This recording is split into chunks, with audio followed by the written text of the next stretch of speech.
Please sit down. Thank you. Well, good afternoon, everyone. I know you're hearing a lot about something called supply chains and how hard it is to get a range of things from a toaster to sneakers to bicycles to bedroom furniture. And that's why back in February, I signed a piece of legislation on supply chain, an executive order on supply chains, and we had to move on it. And with the holidays coming up, you might be wondering if gifts you plan to buy will arrive on time. Well, let me explain.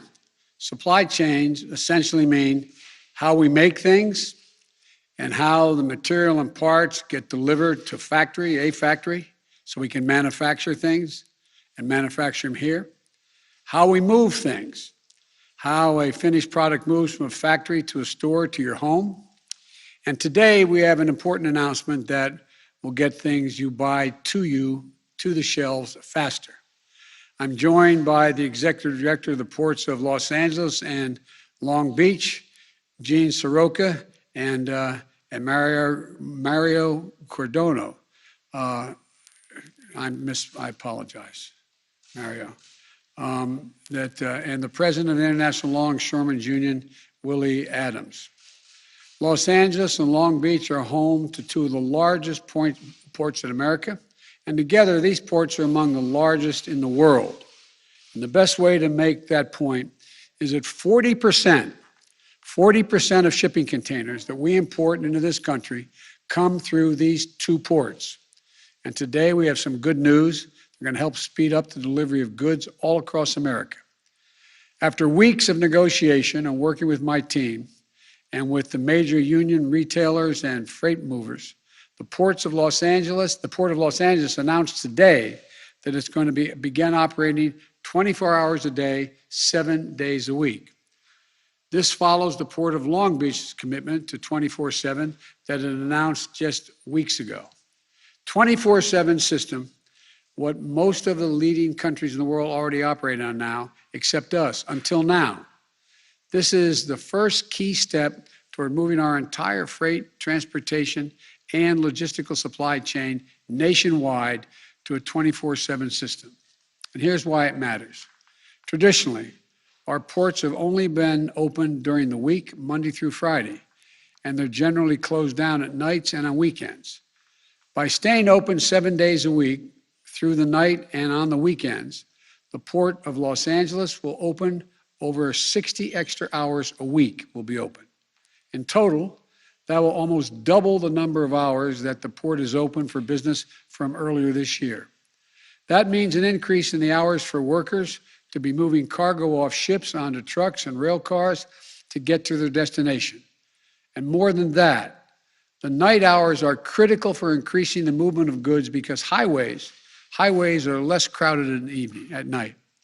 In fact, during off-peak hours in Los Angeles, cargo leaves the port at a 25% faster pace than during the day shift. So by increasing the number of late-night hours of operation and opening up for less crowded hours when the goods can move faster, today's announcement has the potential to be a game changer. I say potential because all of these goods won't move by themselves.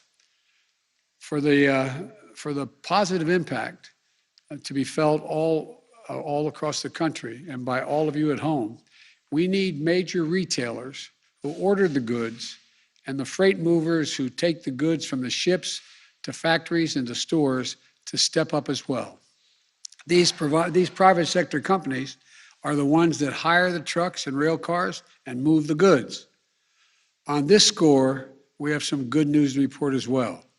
Today, Walmart, our nation's largest retailer, is committing to go all in on moving its products 24/7 from the ports to their stores nationwide. Specifically, Walmart is committing as much as a 50% increase in the use of off-peak hours over the next several weeks. Additionally, FedEx and UPS, two of our nation's biggest freight movers, are committing today to significantly increase the amount of goods they're moving at night. FedEx and UPS are the shippers for some of our nation's largest stores, but they also ship for tens of thousands of small businesses all across America. Their commitment to go all in on 24/7 operations means that businesses of all sizes will get their goods on shelves faster and more reliably. Accordingly, according to one estimate, together, FedEx and UPS alone move up to 40% of packages in America, up to 40%. And other companies are stepping up as well. They include Target, Home Depot, and Samsung that have all committed to ramp up their activities that utilize off-peak hours at the ports. So, the commitments being made today are a sign of major progress in moving goods from manufacturers to a store or to your front door. I want to thank my Supply Chain Disruption Task Force, which we set up in June, led by Secretaries Buttigieg, Raimondo, and Vilsack, and by my Director of National Economic Council, Brian Deese. I want to thank them for their leadership. And I especially want to thank Joe Procari. I think Joe's done one heck of a job, my special envoy specifically on ports, who's been working this issue with all the stakeholders for the past several weeks. I also want to thank the port directors. I want to thank Gene and Mario again, and the mayors of Los Angeles and Long Beach, Mayor Garcetti and Mayor Garcia, for their leadership. And I think the private companies that are stepping up, I want to thank them, but I particularly want to thank labor. Willie Adams of the Longshoremen and Warehouses Union, who is here today, the Teamsters, the rail unions from the Brotherhood of Railroad Signalmen, and the International Association of Machinists, to the American Train Dispatchers Association, to Sheet Metal, Air and Rail, and Transportation Workers Union, known as SMART. I want to be clear. This is across-the-board commitment to going to 24/7. This is a big first step in speeding up the movement of materials and goods through our supply chain. But now we need the rest of the private sector chain to step up as well. This is not called a supply chain for nothing. This means that terminal operators, railways, trucking companies, shippers, and other retailers as well. Strengthening our supply chain will continue to be my team's focus. If federal support is needed, I will direct all appropriate action. And if the private sector doesn't step up, we're going to call them out and ask them to act. Because our goal is not only to get through this immediate bottleneck, but to address the long-standing weaknesses in our transportation supply chain that this pandemic has exposed. I might add, parenthetically, one of the reasons why I think it's very important that we get the infrastructure plan passed, my infrastructure plan. And that supply chain system is almost entirely in the hands of private business. The world has changed. Prior to the crisis, we cheered the focus on lean, efficient supply chains, leaving no buffer or margin for error when it comes to certain parts arriving just in time is needed to make a final product. And our administration, Barack and ours, that's what was just in time was the focus. We didn't have a pandemic and other things at the time.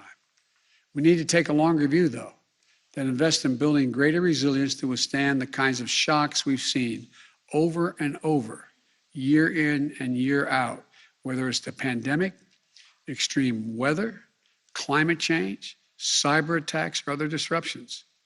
In fact, research tells us that a company can expect to lose over 40% of 1 year's earnings every 10 years due to supply chain disruptions. A longer-term view means we invest in systems that have more time built in and our ability to produce, innovate, and partner with our allies. It also means companies throughout the supply chain, like maritime, air freight, and trucking companies, reduce their carbon emissions and help to meet our climate change goals. It also means creating and supporting good-paying jobs so folks want to stay in these jobs, so they can build the skills and careers and to make a decent living. It means more opportunities to join a union, especially for truckers. These steps are critical. They allow companies to pivot quickly when a disruption hits because they've invested in their workers skills, and training up front to be able to adapt. We need to invest in making more of our products right here in the United States. Never again should our country and our economy be unable to make critical products we need because we don't have access to materials to make that product. Never again should we have to rely too heavily on one company or one country or one person in the world, particularly when countries don't share our values when it comes to labor and environmental standards. I've said before, we're in the competition for the 21st century. We are America. We still have the most productive workers and the most innovative minds in the world. But the rest of the world is closing in, and we risk losing our edge if we don't step up. In order to be globally competitive, we need to improve our capacity to make things here in America while also moving finished products across the country and around the world. We need to think big and bold. That's why I'm pushing for a once-in-a-generation investment in our infrastructure and our people with my infrastructure bill and my Build Back Better Act. These bills would transform our ports. There's billions of dollars for ports, highways, rail systems that sorely need upgrading and would bring products faster and more efficiently from the factories to the store to your house. Let me be clear. We're proposing to make the biggest investment in ports in our history. The bill would also make investments in our supply chains and manufacturing and strengthening our ability to make more goods from the beginning to end right here in America. The bottom line, we've seen the cost of inaction in the pandemic, in the delays, and the congestion that affect every American. But it's fully within our capacity to act to make sure it never happens again. It's going to take a little time, and that we've unlocked the full might and dynamism of our economy and our people. That's what we're going to do. God bless you all, and may God bless the longshoremen, rail workers, truckers, and all the workers who are keeping our economy going. May God protect our troops. Thank you all so very much. Can you tell parents that? You know what to do to lower gasoline prices? You can talk about worker safety in the port. Give us a plan.